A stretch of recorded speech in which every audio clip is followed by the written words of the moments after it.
We're live from Council Chamber. Before we begin, I'll go over the emergency response plan for this room. In an emergency, everyone must evacuate through the nearest safe exit.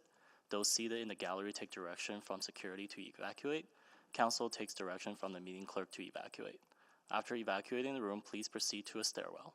Take the stairs to ground level and evacuate the building through the doors marked emergency exit and go to a muster point. Do not take an elevator or walk through the city room. Anyone with limited mobility should either find themselves to security or the meeting clerk during evacuation. Finally, please speak with security or the meeting clerk if you require first aid. Thank you.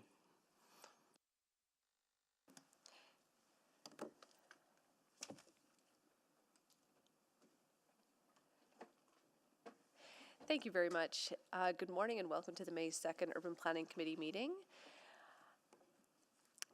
Happy to start off the day with a land acknowledgement. From time immemorial, diverse Indigenous nations have stewarded these lands, including the Nehiwak, Nehewiniwak, Nakota-Iska, Dene-Salina, and Nitsitsapi. Many more First Nations, Métis, and Inuit people have gathered, traded, and celebrated on this land for generations. This place also forms part of the Métis homeland and the Métis Nation of Alberta.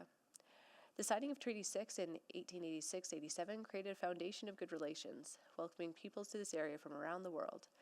Today, Edmonton carries on this tradition of welcoming peoples from many nations as we continue to live into the spirit and intent of treaty. I'll start with a roll call of my committee colleagues. Councillor Tang. Good morning. Councillor Cartmel. Good morning. And I believe Councillor Rutherford may be joining us later on. We are also joined online by Councillor Knack. Good morning. Councillor Rice. Good morning. Councillor Wright. Good morning. Councillor Principe. Good morning. And that's everyone.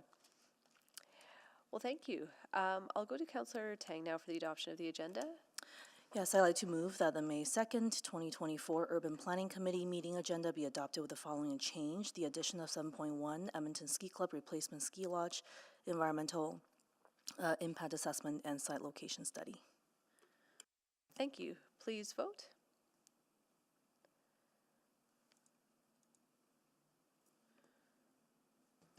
We have all the votes.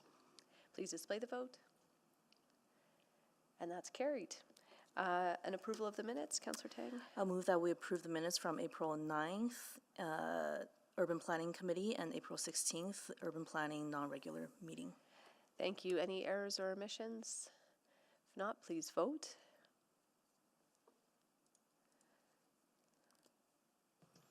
We have all the votes. Please display the vote. And that's carried. I'll go to Councillor Tang next for the protocol item. Hearing a lot from me this morning. Good morning, everyone. Happy to provide a kickoff to May, which is Asian Heritage Month across Canada. Asian Heritage Month has been celebrated since the 1990s, but this month was officially declared by Government of Canada in 2002.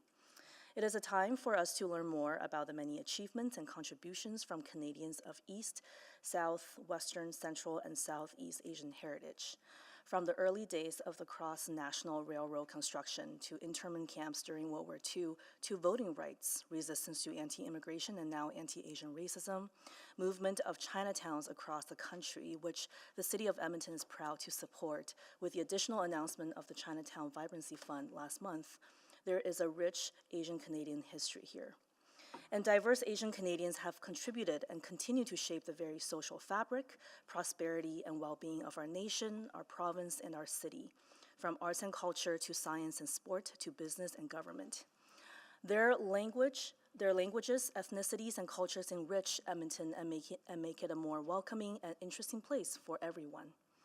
Throughout May, you will see many Asian Heritage Month events across the city, from the hashtag Asian Heritage Month digital campaign with merchandise like the one I'm wearing today, to raise money in support of racialized women in politics, to the Millwoods History and Culture Tour this weekend, to ongoing exhibits in Chinatown like Journey of the Horse and the University of Alberta, with Echoes of Thunder and the Yeg Chief Festival. To experience Asia in South Edmonton Common, there are many ways to participate and celebrate together. I encourage Edmontonians to take these many opportunities to continue learning, read Asian stories and content, shop local from Asian-owned businesses, and continue to speak up about racism and violence that not only impact the Asian community, but across many communities of color. I am proud to be part of a council with multiple Asian representations. Together, the city is committed to ensuring that Edmonton remains a place where people of all backgrounds feel welcomed, valued, and respected. This is, after all, one of our greatest competitive advantage, which is about attracting and retaining talents and building community. Thank you for this opportunity, and happy Asian Heritage Month. Happy Asian Heritage Month. Thank you so much for sharing that, and very excited to check out some of the great events that are happening this month. We will go now to selection of items for debate. Councillor Tang? I can't click on, but I am happy to select 6.1, 7.1, and 8.1. Okay, great, thank you. That's all of our items. We have none to be voted on that were not selected for debate. I don't believe we have any requests to speak.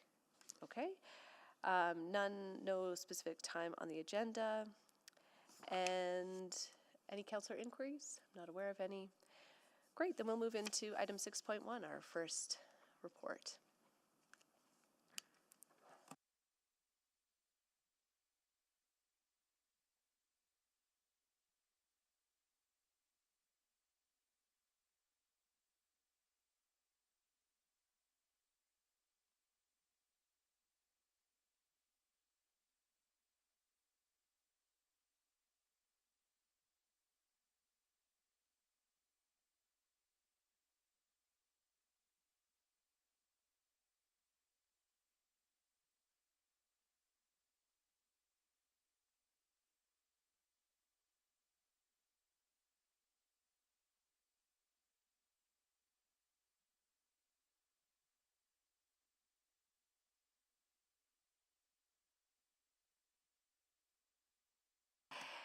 Thank you, please go ahead. Good morning. Thank you everybody for being here today. I am Nicole Wolf. I'm the Acting Branch Manager of Building Great Neighborhoods. With me today in person is Suzanne Young, the Director of Open Space Planning and Design, and virtually to assist with any questions we have is Nicole Fraser, General Supervisor, Operations and Park Monitoring with Parks and Road Services. Just have a few brief opening remarks and then we'll turn it over to you folks for any questions that you may have. So we're here today to speak on the May 16th, 2023 motion from Council that directed administration to work with key partners, the Government of Alberta and the regional municipalities on a roadway beautification plan through tree planting along the Highway 2 corridor from Edmonton all the way down to the Edmonton International Airport. A couple of highlights from our report wanted to share today is the city within its urban boundaries with the support of money from the federal $2 billion tree funding grant. We are advancing the city plan goal of planting 2 million new trees by 2023, which supports the city's urban forest asset management plan target to achieve 20% urban forest canopy coverage by 2071. Specifically for this report, administration met with key partners on the potential roadway beautification initiative beyond the city limits to the boundary of the International Airport and City of Leduc. It is important to note that the majority of this corridor is owned by the province and outside of city ownership. What we did was confirm that there was initial support for further discussions to highlight what an additional plan would be and what would be needed for a vision and initiative, and to establish governance, funding, operating and maintenance models, and any associated agreements with our partners. For information, the city has already planted some areas along this corridor and is planning to plant more along this corridor within the city limits, meeting the objectives of the $2 billion tree grant and the city's interests in beautifying entrances and corridors. With that, pleased to answer any questions you may have for us today. Thank you. Councillor Tang selected this, so happy to go to you first. Alrighty. Yeah, thank you very much for that. And I think the report was fairly straightforward. So I have some just clarifying questions, and I know there's a lot of interest on this report.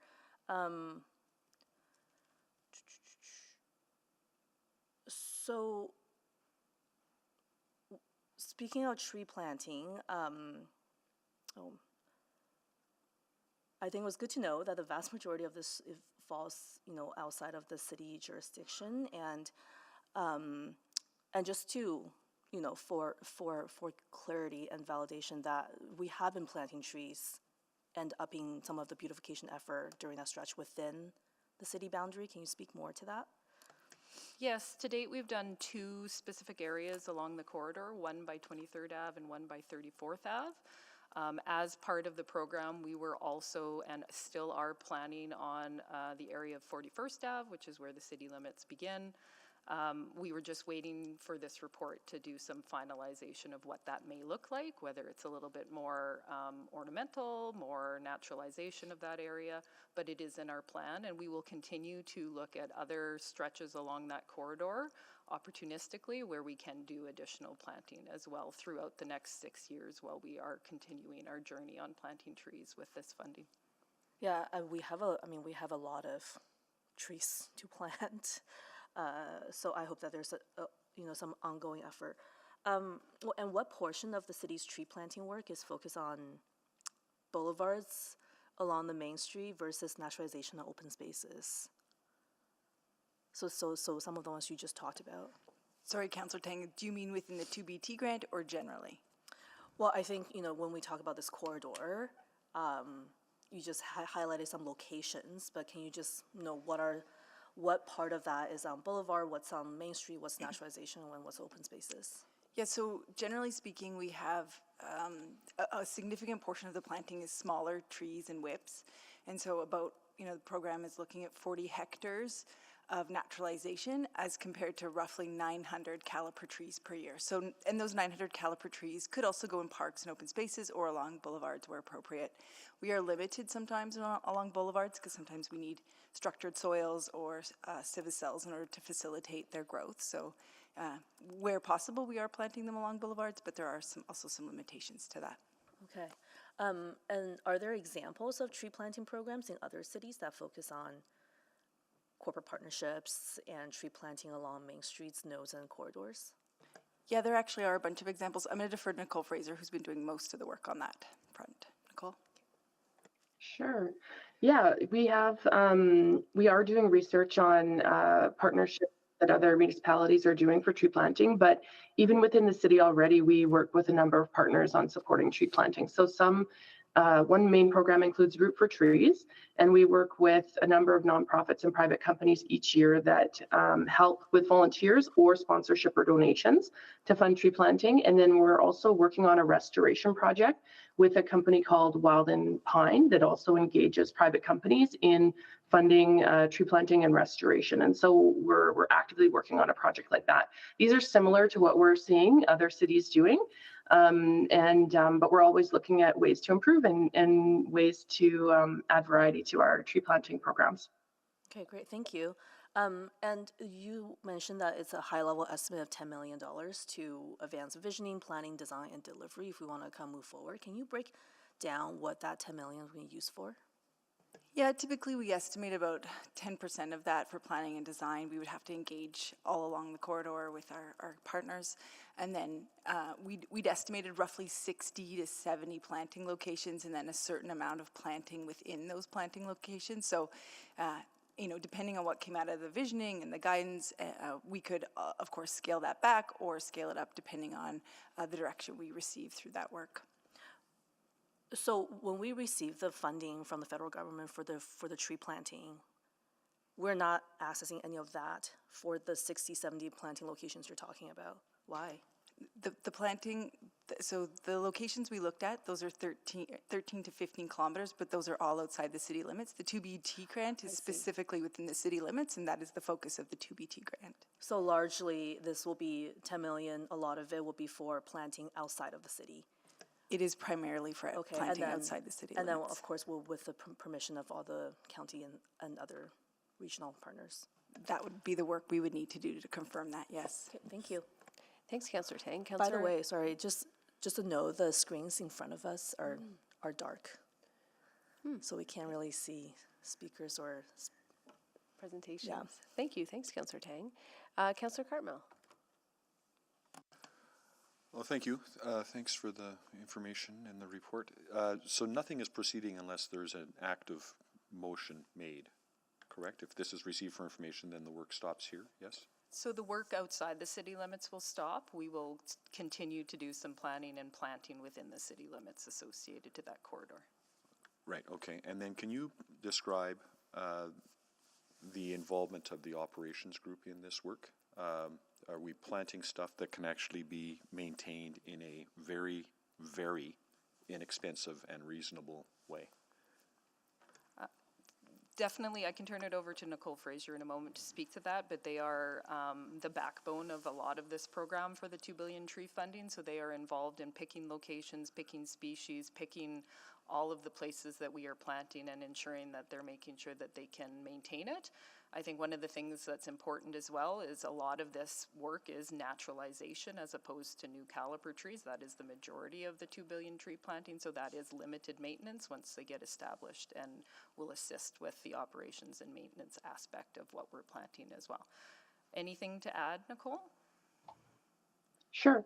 The planting that we're planning within the city limits, part of that work will be assessing the suitable areas for planting naturalization, as well as planting more ornamental park and boulevard trees.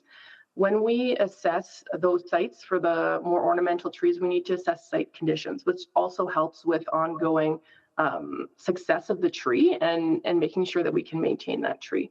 So if site conditions shows that we need to also improve soil conditions there, then that's something we're taking into account for to also support operational maintenance and that success of the tree. So that also goes into the reason why we need to make a good design plan, do a good site assessment along the whole corridor to see where we can plant, where we can maintain the trees, and also the types of trees that we can maintain at the particular sites. So operations is very much involved with this.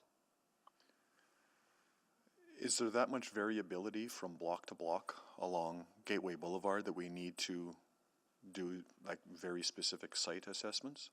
Like I'm reminded of the landscaping effort made along 122nd Street, which was really great for 2 years and has since fallen into complete disrepair. It's weed-filled beds. It's not maintained because we can't. And so I'm worried that we're going down a similar path here. And I don't mean to be too plain or draconian about it, but, you know, could we order 4 dozen spruce trees and call it a day? Or do we need to go through all of this effort to talk about ornamental trees, to talk about site-specific block-by-block assessments, to talk about, you know, all of this work, which I'm not sure is practically worth installing, given that we have trouble maintaining what we already have? So I'll speak to that a little bit and turn it over to my colleagues. I think site-by-site locations are required. I think there's a lot of utilities within that corridor, and there's places that we just are not going to put any trees or any naturalization because we know it's not going to actually fundamentally be able to live for a period of life. I think we look at, for the most part, when we're talking about naturalization, larger groups of trees that are easier to maintain, that feed off of each other and have a health benefit associated to that. But we haven't really assessed this corridor yet. We started doing some quick wins with the plantings and some of the open spaces and some of the boulevards where trees are missing.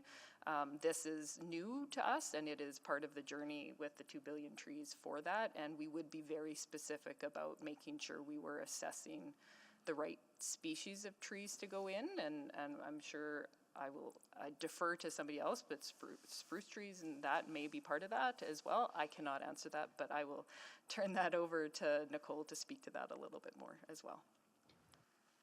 Yeah, when we're thinking about naturalization planting, for example, part of the site assessment would be looking at first, do we need to do weed control at that site before we go in and plant trees to make sure that the trees can establish and not be outcompeted by other invasive vegetation. And then we would create a site planting plan that would be specific for species that would survive in that type of site.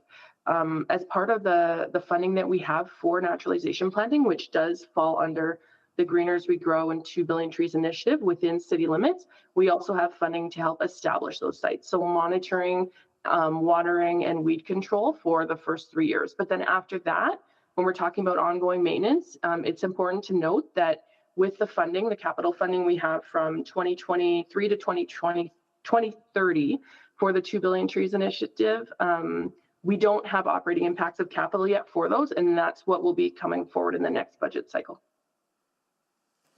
Great, thank you very much. And maybe just picking up from that, it sounds like some of the value of that upfront work is it can save problems down the road in terms of ensuring that they're effectively established, that weed control has been managed ahead of time. Is that the case? I would suggest that is definitely the case. Trees are still living things and stuff happens to them, but this is the way we intend to do our best job with our best effort to ensure the longevity of what we plant and making sure that it still looks the way it should look, and we're working towards the goal of what we're trying to achieve with the plan.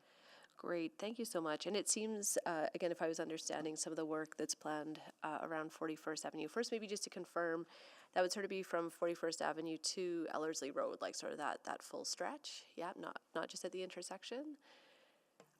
Councillor Stevenson, we're looking at all of it, and I would say, just to be clear, there's the motion really spoke to a plan outside the city limits to the airport. What we're talking about is leveraging the 2BT grant. We have planning and design dollars through that work to do some planning and design that is not, we are not asking for additional funding to do that work. We are going to use what existing resources we have. So looking at all those opportunities where appropriate between 41st Avenue and of course downtown.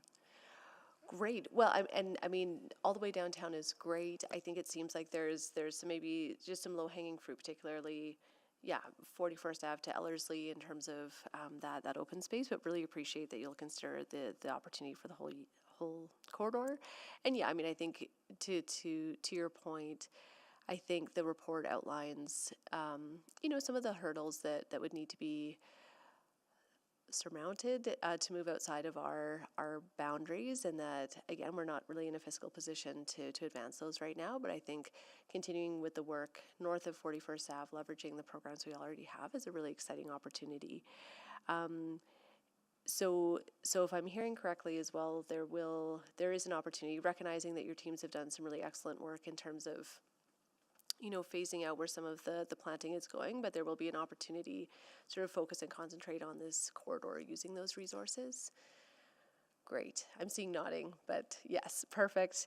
And are you anticipating on 41st Avenue, for that stretch, I guess, north of 41st Avenue, would it be do you ever do mixes of naturalization and caliper trees to help spur things along, I suppose? Councillor Stevenson, the short answer is yes, we do, wherever appropriate. Great, excellent. And then I think it came up before too. I think what's top of mind for me is just the longevity of the trees. So I assume this is the case, but that drought resistance consideration is being taken into effect or into consideration. Perfect. Excellent. Well, I'm really pleased to hear that work. Very excited that some of that prioritization will start to happen in the corridor, and I think, I'll just speak to it at the appropriate time. Councillor Tang. Yeah, I just a couple last questions I had. There's conversations with our regional partners. Nobody has money. No one's coming forward with money, but there's interest. Is there interest among the partners to apply a second round for? Where's my question? A second round of that grant application? Or is that part of the conversation? Yeah, Councillor Ting, we didn't actually explore that. It was a pretty initial exploratory conversation to say, are you interested? I would say there's a lot of work we would need to do with the province agreement that they would support an application to the federal grant. We'd also have to work with our partners so there's quite a bit of work even before we get to the point where we're submitting a grant application. But that is one opportunity we could look at should we be directed to advance this work. And Councillor, maybe to further clarify, I think the report speaks to a $10 million figure if we were to try and implement, and some planning design dollars. I think what Suzanne's speaking about is for those other partners to come to the table with more definitive information. They'd like to see a bit more detail of a plan, which would take investment, and they were indicating they would like to have that before they took a next step. So these dollars aren't what's being requested, but it could be what's required if we were to take that step. Okay, and then just so, just like to be clear, like we don't have funding for this. That 10% that you're talking about for that 10 million, there is, you're trying to leverage existing funding to do some work, but not that extent.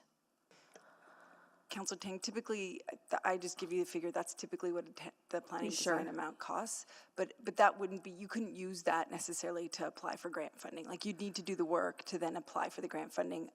For us, you know, because of the work Nicole Fraser and others have done, we have quite a good understanding of our forestry program and the extent of what we would need to do. And so, you know, I think our application to the feds was quite strong, but this requires some additional work before we even bring our counterparts to the table. Okay. So if we're confusing it, I'll try and speak again to make sure it's clear. We don't need any more funding for our city limit program. Yep. We would need to invest some dollars to look at the total corridor outside of our limits before our partners would be ready to, or we'd be in a position, or partners would be ready to take the next step. That's what this report tried to convey. All right. Okay. Okay. Thank you. I was curious. Yeah, actually, I'll save this other question. It's not quite relevant to this, but thank you. That's all. Thanks, Councillor Tang. I am not seeing any other questions on the board, so I'm happy to move the motion that this be received for information. And I'll speak to it at the appropriate time, but just wanted to see if anyone else wanted to click in. Nope. Great. Well, you know, just very briefly, you know, it's a bit, part of me is a bit disappointed. I think that corridor, that entry point into our city starts from the airport. Unfortunately, we don't have ownership over those lands, and the funding that we have doesn't reach that far. I hear the sort of chicken and egg tension here that we need some funding to do planning, and we need that planning before we can apply for more funding. But what I think we are able to do is focus on what we do have control over, and that's the space within our city boundaries. So I'm very excited to hear this work advancing. I think that, I hope that itself is a catalyst, that when you cross into our city boundaries, it will be that much more beautiful and attractive, and may hopefully spur some of the other conversations and commitment to funding some of that preliminary work so that we can see that beautification throughout the whole corridor. Really appreciate you working within the resources that we have, and I think this will be a great opportunity. I'm looking forward to seeing it come to life, literally. Thank you. Please vote.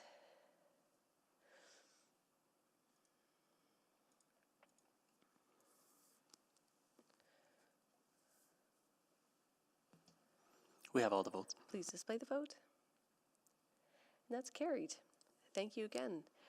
We'll go to our next item, item 7.1. Just give a moment for the delegation to come down.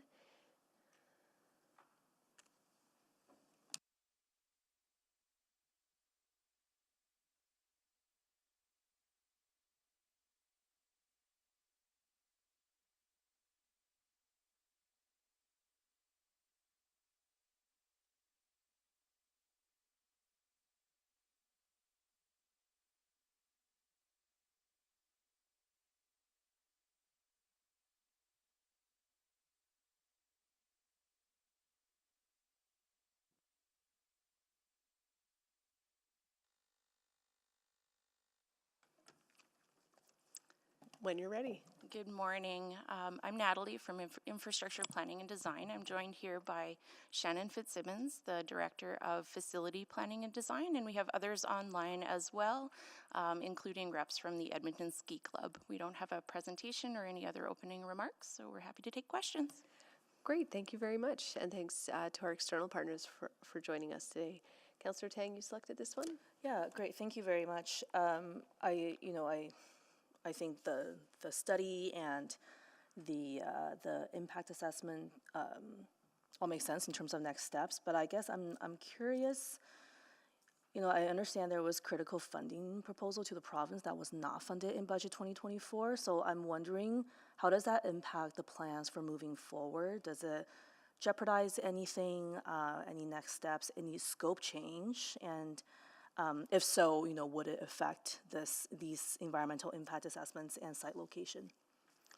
Thanks for the question. I'm going to defer that to Sandy Fleming, who's online from the Edmonton Ski Club. Great, thank you. Right, thanks for the question. So yeah, we weren't successful in the provincial budget. However, we are pursuing other avenues to funding and potentially looking at changes to the size of the building. But in terms of the EIA and the SLS that are before you today, we're not anticipating that the funding change would impact the footprint of the building or anything else that's related in the EIA or the SLS. Okay, great. Thank you for that. I know it was disappointing news. I think part of what I was wondering is that if you are looking at a smaller, lodge or building footprint, does that mean a smaller environmental footprint?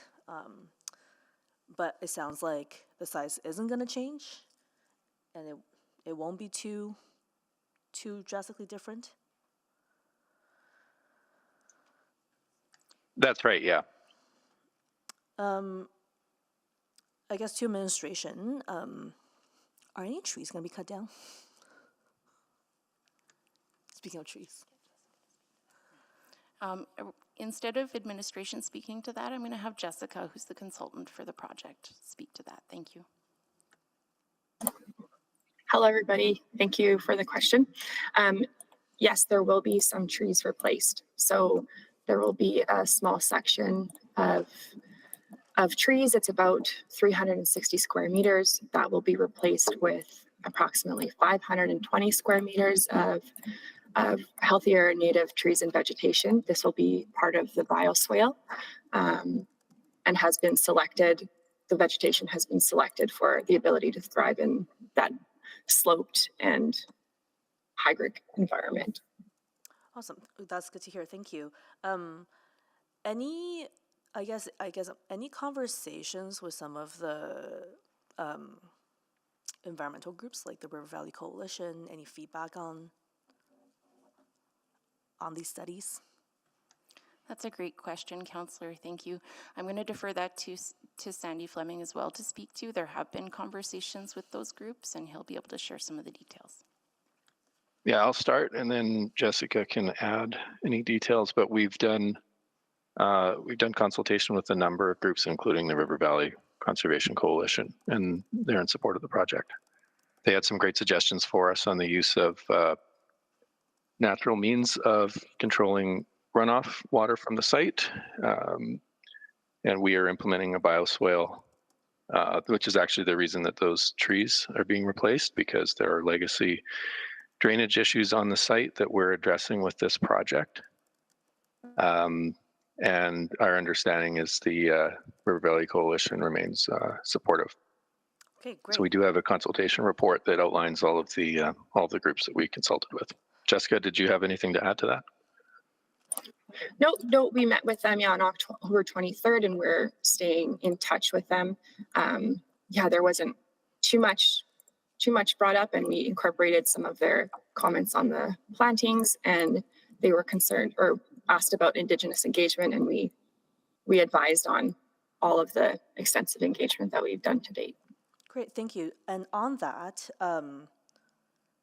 maybe I'm just not familiar with kind of the overall partnership structure for this, but wasn't an Indigenous Sports Association a partner on with the ski club on this project? Curious, how are they involved, or is it mostly in programming, or are they also involved in shaping some of this future steps?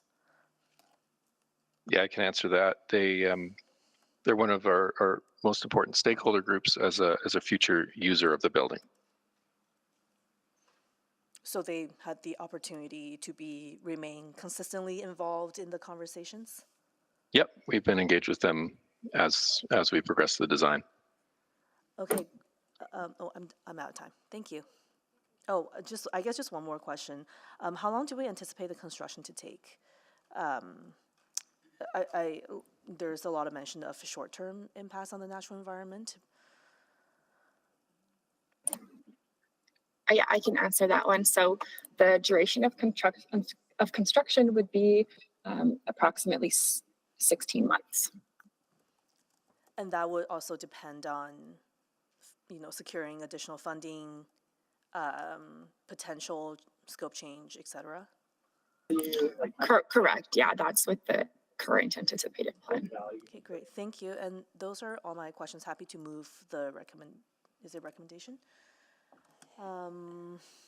In the report, which is that Urban Planning Committee recommend to City Council that the Edmonton Ski Club replacement ski lodge environmental impact assessment and site location study as outlined in attachments 1 and 2 of the May 2nd, 2024 Integrated Infrastructure Services Report IIS 02236 be approved, and 2, that the location of the replacement ski lodge as outlined in attachment 2 of this report be deemed essential pursuant to the North Saskatchewan River Valley Area Redevelopment Plan Bylaw 7188. Thank you very much. Anyone to speak? Then please vote.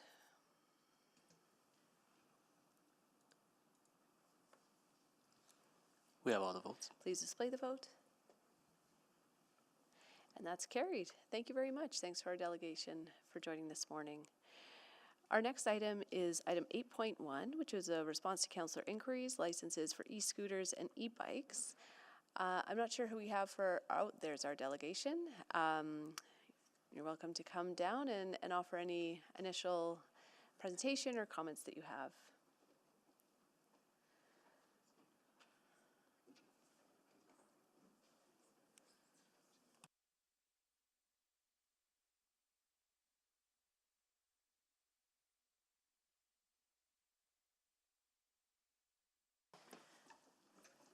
Good morning. Doing a bit of a dance on the stairs to get down. So we are here to present the presentation on the report for the license for e-scooters and e-bikes. So good morning. We're here to include an overview of the city's shared micromobility program, including the current licenses of occupation issued to suppliers, vendor, public feedback, and the improvements we're making for the 2024 to 2027 program term in response to Councillor Rutherford's inquiry on the October 11th, 2023 Urban Planning Committee. With me today is Shwikar Ibrahim, Director of Traffic Operations, and Jane Albers, General Supervisor of Planning and Permitting, and Laura Contini, who is the champion for e-scooters for the city. I'll turn it over to the team to deliver our presentation. Thank you, Caitlin. The city's shared micromobility program is an important part of how we will reach the city plan goal that is 50% of all trips are made by transit and active transportation. Shared e-scooters and e-bikes are operated by private suppliers who are granted a license of occupation to operate on city road right-of-way. Riders are permitted to travel on bike lanes, shared pathways, and city streets of 50 kilometers per hour or less. These shared micromobility devices make active transportation easy, affordable, and accessible for those who may not otherwise be able to own or use a personal bike or e-bike due to cost or convenience. As personal e-scooters are not permitted on public road right-of-way due to provincial regulations, this program also allows for the shared devices to be used legally in Edmonton. The demand for shared micromobility continues to increase, and the program has seen great success over the last 2 years. In 2023, users took approximately 1 million rides on shared e-scooters and e-bikes in Edmonton, which is over double the amount taken in 2022. Since its launch in 2019, administration has continued to review and adjust the program based on public and supplier feedback. After completing a program review, jurisdiction scan, and public engagement, several improvements are being made this year to support the evolving demand for shared micromobility services while balancing the needs of all road and pathway users. And with this, I'll ask Jenny to take it on. Thank you, Shrikar. As part of the program review, administration conducted a jurisdictional scan of other Canadian cities that operate shared micromobility programs of similar scope and size, and found that program rules and regulations vary between jurisdictions. So there's no one-size-fits-all approach, but Edmonton's program overall is comparable to most of the surveyed cities. So some of the key findings included: fee structures are not consistent across jurisdictions, so most include an annual vehicle fee, while other types of fees include seasonal program fees, communication and engagement fees, and per-trip fees. Most jurisdictions allow shared micromobility on bike lanes and roads with slower speed limits. Riding on the sidewalk is prohibited in most of the surveyed jurisdictions, but is allowed in Calgary and Red Deer. All surveyed jurisdictions had a maximum riding speed ranging from 20 to 24 kilometers an hour, and several have established slow zones where riding speeds are further restricted. And some jurisdictions have additional rules, such as helmet requirements or restricted hours of micromobility operation. Administration also conducted an online survey from August 16th to 30th, 2023 to gather feedback on the Shared Micromobility Program. Feedback was collected from approximately 5,000 respondents, and the response to the program was largely positive. Of the responses, 22%, or about 1 in 5 respondents, have used a shared e-scooter or e-bike. 90% of those users enjoyed their experience. 75% agreed that shared e-scooters and e-bikes are beneficial in providing another way of travel. And 71%, or just under 3/4, have reported that they often encounter riders on the sidewalk. When asked how the program could be improved, top themes for both users and non-users included improving access to infrastructure, such as shared use paths and bike lanes or widening sidewalks for use. Also, safety concerns differed from non-users and users. So non-users reported unsafe interactions with people riding on the sidewalk or behaving unpredictably in traffic, whereas users were concerned about riding on roads and being unable to maintain speed of the traffic around them. Administration also collected and reviewed feedback from 311 and other public inquiries on an ongoing basis to make program adaptations. Key themes from the public included sidewalk clutter, shared pathway usage, as well as general inquiries about the program. Administration is making some key changes to the license of occupation for 2024 to 2027 that will help address the concerns we heard from Edmontonians. So first off, sidewalk clutter or blockages and fleet management, such as an overabundance of available units, have been identified as major concerns with the program. A new real-time data system will show administration more detailed data, including which types of vehicles are available, where they are available, whether they are being parked in appropriate places, and more. As well, having this data will enable the introduction of new compliance fees that will help ensure suppliers are taking responsibility for fleet management, improper parking, and street clutter. Additionally, fleet fees are changing from quarterly to daily, which means that suppliers will pay the city per vehicle per day on street. This will encourage suppliers to improve their daily use rates per vehicle and actively relocate unused vehicles, particularly in areas where they are being underutilized or left at inappropriate locations. Fees can be adjusted to encourage more balance through the system, so for example, to adjust the fleet composition available on street or to move vehicles to under-supported areas. As the program has grown over the past few years, we have also heard a growing desire for service outside of the core areas. Administration is encouraging suppliers to provide higher levels of service outside of the city core. However, it recognizes that suppliers need to retain flexibility in order to adjust fleet size and availability based on where units are being used. New equity zones will be identified in areas that are currently underserved, such as low-income neighborhoods. As well, suppliers are encouraged to incentivize customers picking up or dropping off shared micromobility in those areas in order to provide more equitable access. The updates to the license of occupation will balance the needs of users and non-users, particularly around common themes of safety, rider behavior, and sidewalk clutter that we heard from Edmontonians. Some of the things that residents can expect to see include increased parking compliance through clear identification of parking locations, no parking zones, and rider penalties for improper parking. So this means fewer e-scooters and e-bikes left blocking sidewalks or left in random places. This will improve accessibility, aesthetics, and ensure that vehicles are available for riders in predictable locations. As well, we'll have improved safety through the use of exclusion or no-ride zones and slow zones where speed is reduced. So the devices will be programmed by the suppliers so they are not operable or do not exceed certain speeds within these zones. These will reduce conflicts between shared micromobility users, pedestrians, and other active transportation users on shared pathways, bike lanes, and sidewalks. Adjustments can be made based off feedback from the public and riders. As well, we will have increased transit integration, so through strategic placement of parking corrals and fleet at LRT stations, transit centers, and bus stops. This will help to support the first and last kilometer of trips and make transit use easier and more accessible. And then lastly, an educational campaign at the beginning of the season will also help users understand program rules and etiquette. In addition to general program information and rules, the campaign will focus on specific pinch points that were identified by the public engagement.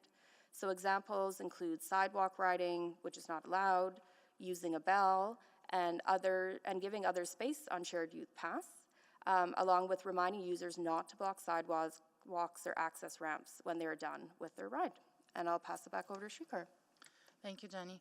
Administration is currently in the process of finalizing the licenses of occupation for 2024 to 2027. The 3-year term will provide more consistency for residents and for suppliers. Suppliers will have the ability to operate year-round, though we expect device availability to be more seasonal and weather dependent.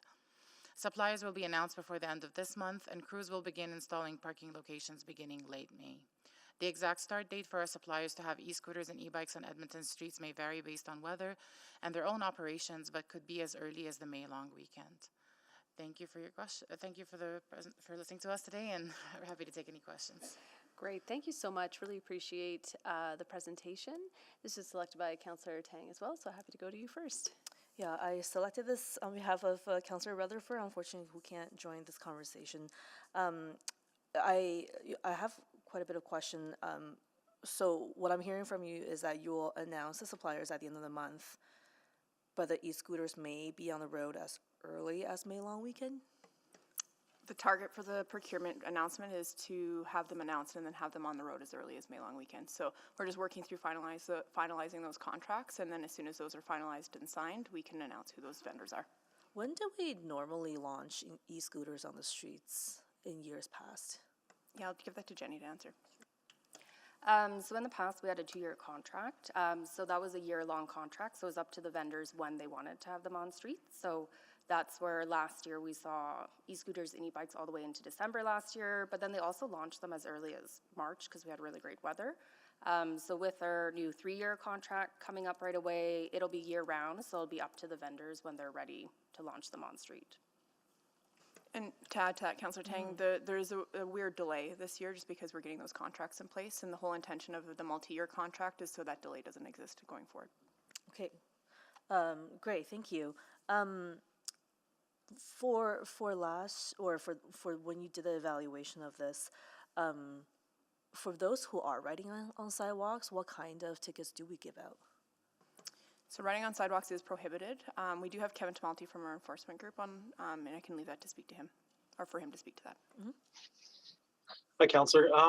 There's several fines established through a variety of our municipal bylaws, including the traffic bylaw, parkland bylaw, and the conduct of transit passengers bylaw.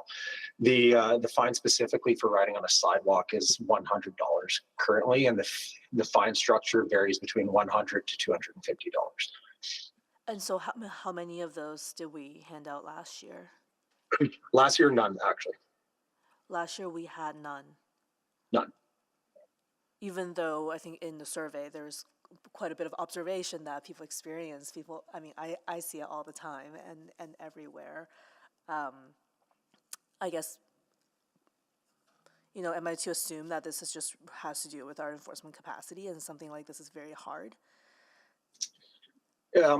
You would be accurate in that statement. Again, the majority of our enforcement as it relates to e-scooters is really on an ad hoc basis. We simply do not have the capacity at this time to provide proactive enforcement like we do in some of our other lines of business.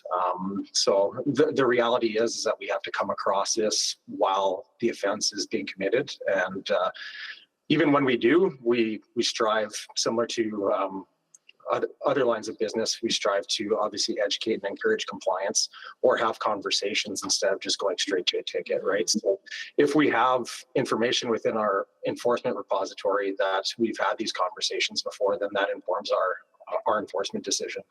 Mm-hmm. Do we ever have conversations with AHS around data related to like injury resulting from e-scooters? Because I know that when e-scooters were first introduced, like a lot of public health professionals were very concerned. So there's like a larger Alberta group that we're involved with other municipalities, and one of the big pieces of being around data for incidents that may happen with e-scooters and e-bikes. On the data collection piece, it's a little bit tricky because unless they end up in hospital and it's reported to the police, there isn't a lot of reporting on there. But there are some larger Alberta working together in different municipalities to try to get some data together. So not specifically with AHS we've had some data, but we've been working with the University of Alberta as well, so it's done some studies in the past. Will we be, do you have a sense of when we might have that information down the road? Not right now. We would have to look into it, but hoping to get more data to definitely support our programs. We did ask a bit in the public engagement around that, but we didn't hear a lot from individuals specifically. Okay. Councillor, sorry, if I can just add to that, I know from my previous time with Safe Mobility, we had worked with the Alberta Injuries and Prevention Group as well to kind of fine tune a lot more of that approach and what are some of the data sets and research that we can do to help inform some of the new updated policies that we're putting into place with the license of occupation as well. Sure, yeah. One more sidewalk question. There are companies that they have developed like detection technology that if they sense that you're on a sidewalk, you actually can't operate. Is that happening with, the ones here? Is that worked into the agreement that you're working on right now? So with our past vendors, I would say they were limited on that technology piece. So when I was chatting about the sort of slow zone or exclusion zone, it would include the full sidewalk and the road as part of it. Depending on what vendors we have in the space, and of course their technology changes, the hope is that they have that sort of sidewalk technology piece. So it's not a requirement to have that, but we'll work with their vendors based off of their technology that they have, along with those exclusion of slow zones. Because some have voice technology too, where you're on the sidewalk and it prompts, like, you're on the sidewalk, you can't be riding here. So we'll have to have a mix of that too, of potentially having an exclusion zone in some areas, such as White Avenue, potentially as an exclusion to prompt individuals to go on a nearby bike lane nearby, which gets them both off the sidewalk and then to a nearby bike route. Thank you. I'll come back. Thank you very much. Really exciting. Really appreciate some of the new nuances that have been added into the agreement. It's very exciting. I think some of the incentives that are provided through the fee structure with the daily fee is excellent. And just want to confirm that it mentions that they have flexibility in their fleet size. So we don't have that 1,500 cap anymore. No, so we've removed the fleet cap because this sort of third-party software will help us determine where they are. So the issue why we had a fleet cap before is we found that all the e-scooters and e-bikes were ending up in the core. But now with the technology, we can make sure that they're evenly distributed. So we'll work with the vendors based off of their different areas that they're looking at, because last year the vendors did have some expansion areas, so we'll see what they're interested in this year so that we sort of expand versus the core, and then be able to look at their fleet sizes and then adjust and see on the road where they are to ensure that we're not getting a whole bunch of them in one area that are being underutilized. Yeah, no, that's really exciting. It's a very, very slick way to help motivate some of that, distribution and greater service, I think, for Edmontonians. So very great. And I'm assuming that the daily fee wouldn't ever create a reverse incentive for them to just not have that many vehicle or many units out. Like, it's not prohibitive for them to, okay, great. Thank you so much. It mentions the supplier-supported rider penalties. Are those consistent across the platforms so that, someone doesn't switch from one to the other just to avoid a stiffer penalty, for example? So once we have our vendors online, we'll have to look at what rider penalties they have. On our end, we can also provide compliance penalties. So if we notice that vehicles are being parked in areas that they're not supposed to be parked, we can provide those penalties as well. Oh. But then also the penalties to the riders, we'll work with the vendors once we have them online. Interesting. So the city can apply penalties to the companies, not the individual riders. Very cool. I don't think I picked up on that in the report. That's excellent to hear.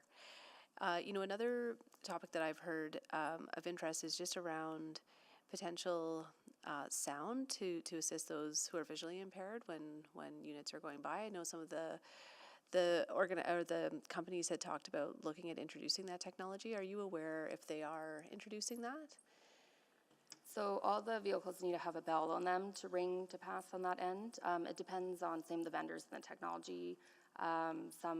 It'll depend when we have them in the space, but some have prompting sort of voice technology for both the user and potentially to use to signal to pass. But for right now, we've been using the bells as the big one because it also aligns with a regular bicycle as well. Okay, yeah, and I think some of the ask from the visually impaired community was around sort of a continuous sound, so that they can sort of hear it coming up behind them, for example.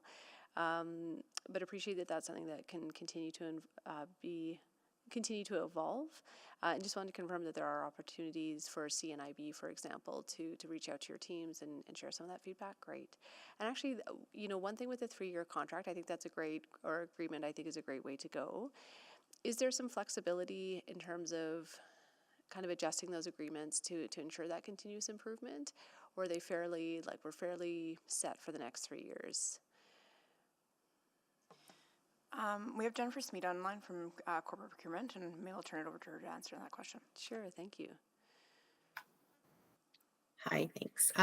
Yeah, I think the contracts include flexibility when the city and the vendors both agree to changes. So those elements can be brought in going forward. Great, thank you so much. And they would have interest in working with us collaboratively for the renewal in 3 years' time.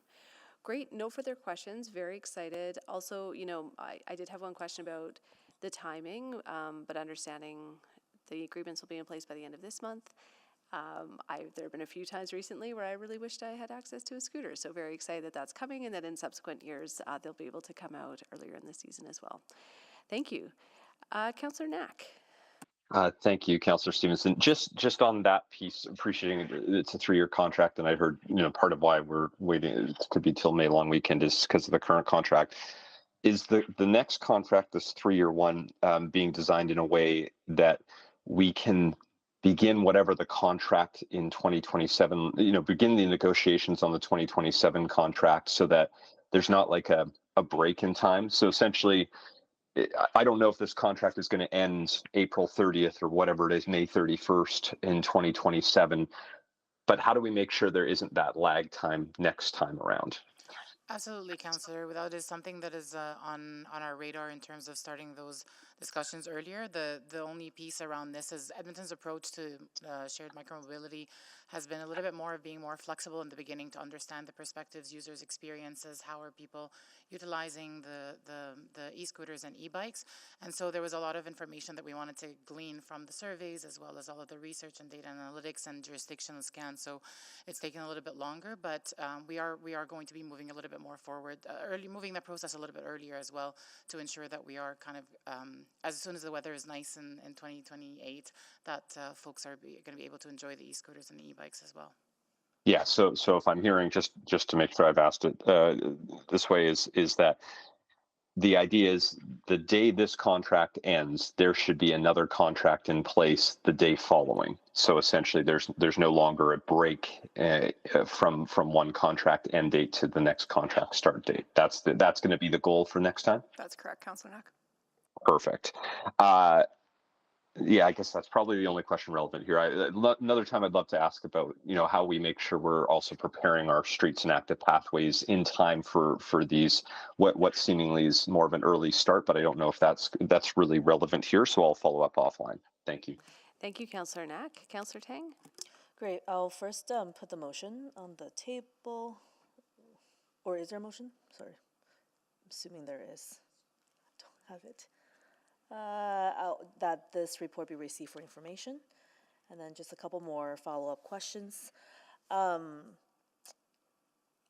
helmet, when you spoke with Saskatoon, how did they regulate and enforce their helmet use? I was very intrigued that they were the only jurisdiction that had that. I've seen Calgary have the vendor that has a helmet attached, but the feedback I hear is no one used them for a variety of reasons. So I don't have too many other specifics on Saskatoon about how they've enforced it. For us, though, e-scooters don't require helmets. However, if you're on a shared e-bike, it does require helmets for that. But yeah, it's very much up to the vendors. So some of the vendors have programs where you just need to reach out to them and they'll provide a free helmet for free. So then, but you also have to bring that helmet with you. Whereas other vendors, have the clip-on helmet that you can use. That's always attached to the vehicle. So it will be dependent on when we have the current vendors of what sort of helmet options they have as well. But we can definitely follow up with Saskatoon to see if they have any learnings for that. And then in the past, when we moved from one supplier to multiple, like we did last year, how did you find that change? Did you find one more compliant than the other? So actually before 2019, we had 3 suppliers in the space, or starting 2019, we had 3 suppliers. The last 2 years, we shifted from 3 to 2. Okay. So we had quite a few, and there was less sort of fleet management or rules around that. So that's where in the last 2 years, we developed a license of occupation, had some more fleet maximums and a bit more compliance pieces around there. And then moving forwards, we now have the 3-year one. So working with 2 vendors was really great last year. They're 2 separate businesses, so they do, as you met, they'd have different technologies and different sort of customer service pieces, but as a whole, we've been able to promote both of them as shared e-scooters and e-bikes, and the introduction of e-bikes in the last year and 2 by both vendors was received really well. Councillor Tang, to add, the license of occupation is also to help consistency. So the expectation of how those vendors perform, where they service, the demands, allowing us to have insight on where they're servicing as well, creates that consistency. So, the ability to surge or reduce depending on the demand and the requirements of it. I hear you say you want to work with suppliers and supporting them to be flexible. I guess part of, why I'm asking about all these different provisions is, through the agreement negotiation process, can we not increase our expectations for what we expect when it comes to safety and,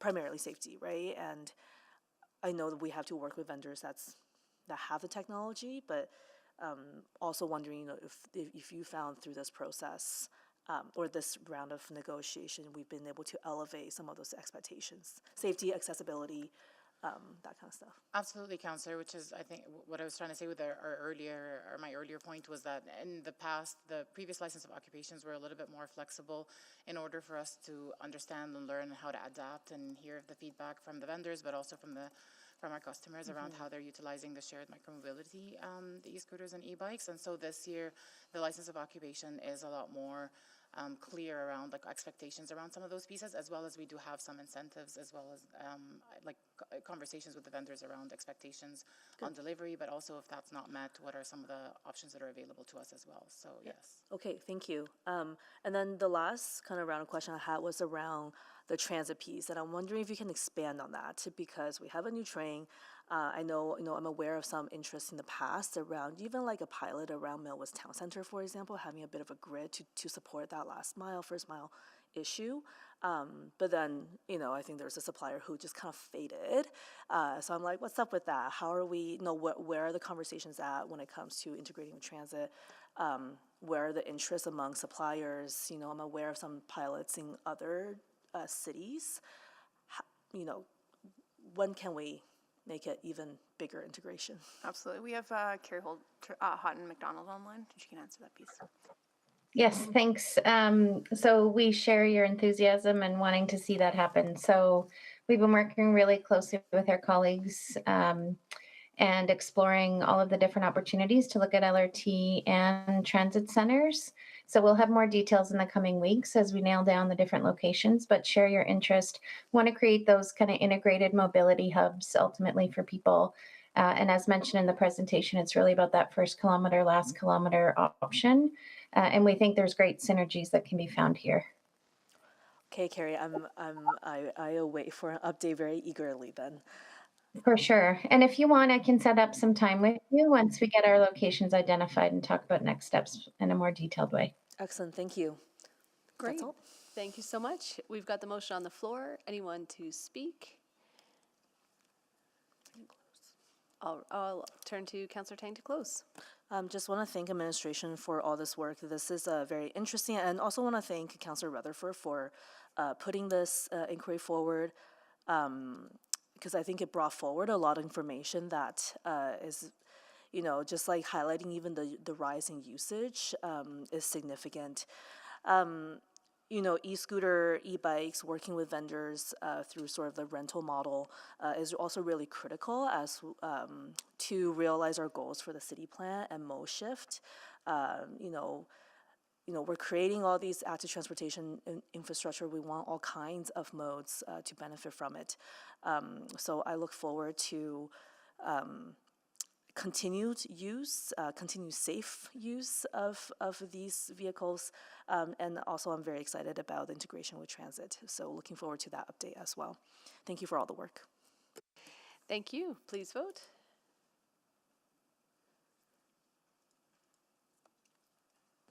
We have all the votes. Please display the vote. And that's carried. Thank you. We're on now to motions pending, which is mine. So I am happy to move that administration provide a report outlining a plan to address transit service needs for Population Horizon in 2026, including fleet renewal, fleet growth, facility plans, and how funding programs from other orders of government can be accessed to help meet these needs. As a quick introduction, where I really want to start is that, spoiler alert, I don't anticipate that we will be making, significant additional investments in transit for the remainder of our budget cycle. We have a number of constraints that I think makes it unlikely that we will be able to allocate additional funding. We have done, I think, a great job of funding expansion of service, of backfilling our LRT fleet, and continuing to construct our new transit infrastructure. The intent of this motion is really to focus on the next budget cycle, what sort of investment priorities we need to make, and having this plan clearly laid out, I think will enable us to make the best choices possible.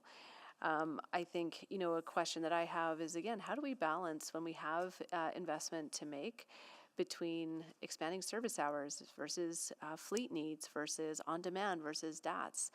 It's really an opportunity to have this captured and in a coherent place.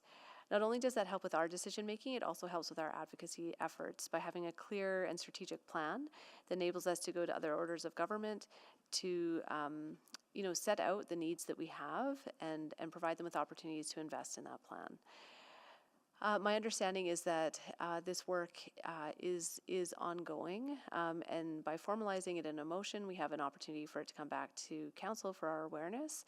And again, I think helps demonstrate council's committed interest in transit investment.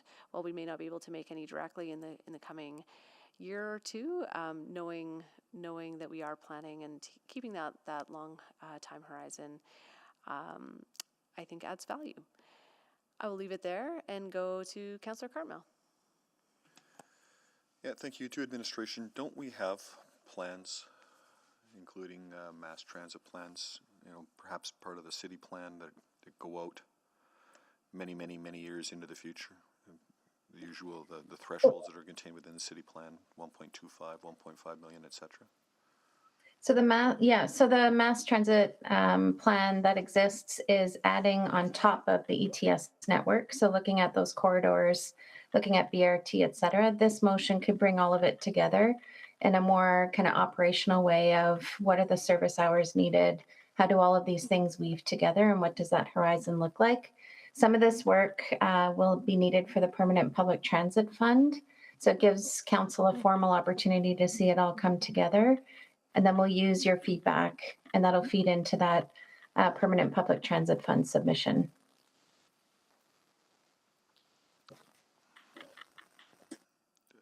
It sounds like we've already got, we're just assembling this work. We're just assembling what we already have in a different way. Is that what I'm hearing? I think, my observation, probably 60% of it is there, and we have to do more detailed analysis on the service hours side. So that would be the fleet renewal part's done.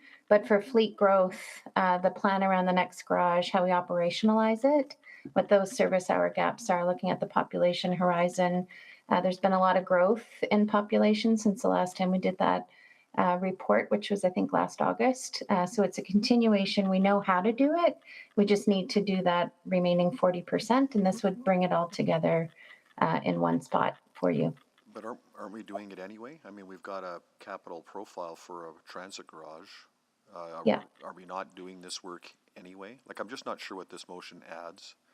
It feels redundant, and there was, Councillor Stevenson mentioned it prepares for the next 4-year capital plan, but wouldn't the next 4-year capital plan include that information as part of that? Yeah, I think for me, it brings multiple streams of work together. And as I mentioned, there's that 40% piece that hasn't been fleshed out yet that we could work on. We're gonna need to do it for the public transit fund process. So it's just bringing it together in a report for council. And you would not do that work unless we make this motion? This just prescribes very specific aspects that would be brought together in a formal report.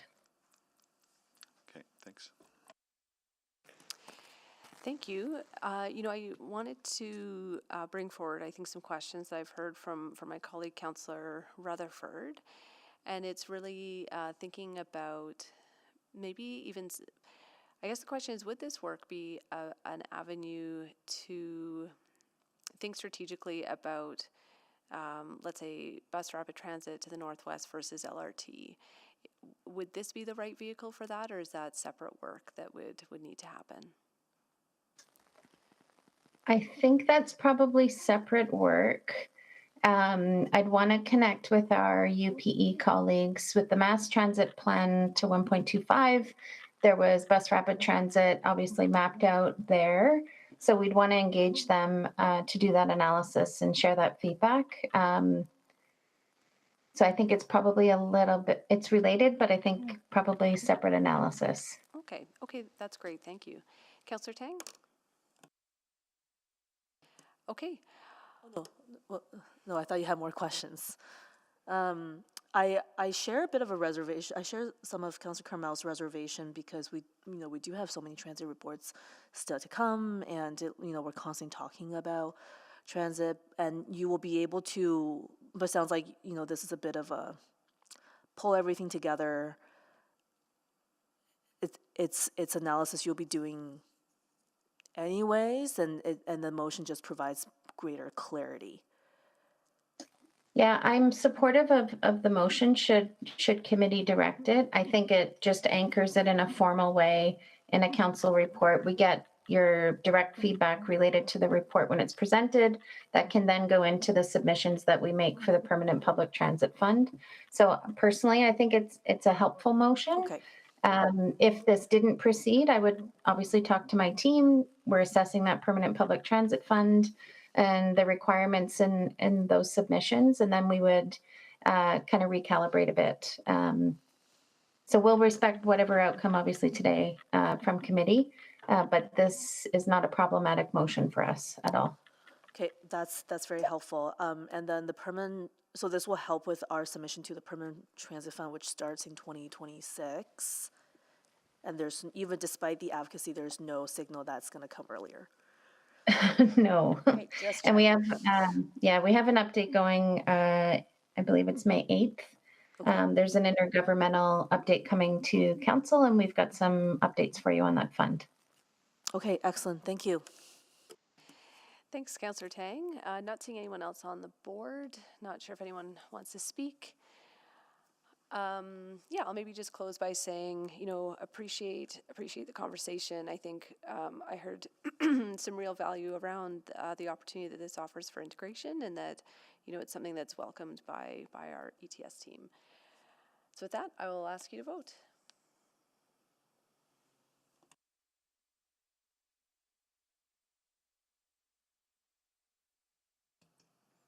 We have all the votes. Please display the vote. And that's carried. Thank you very much. I don't believe we have any other notices of motions or motions without customary notice. And so we are adjourned at 10:45. Thank you all so much.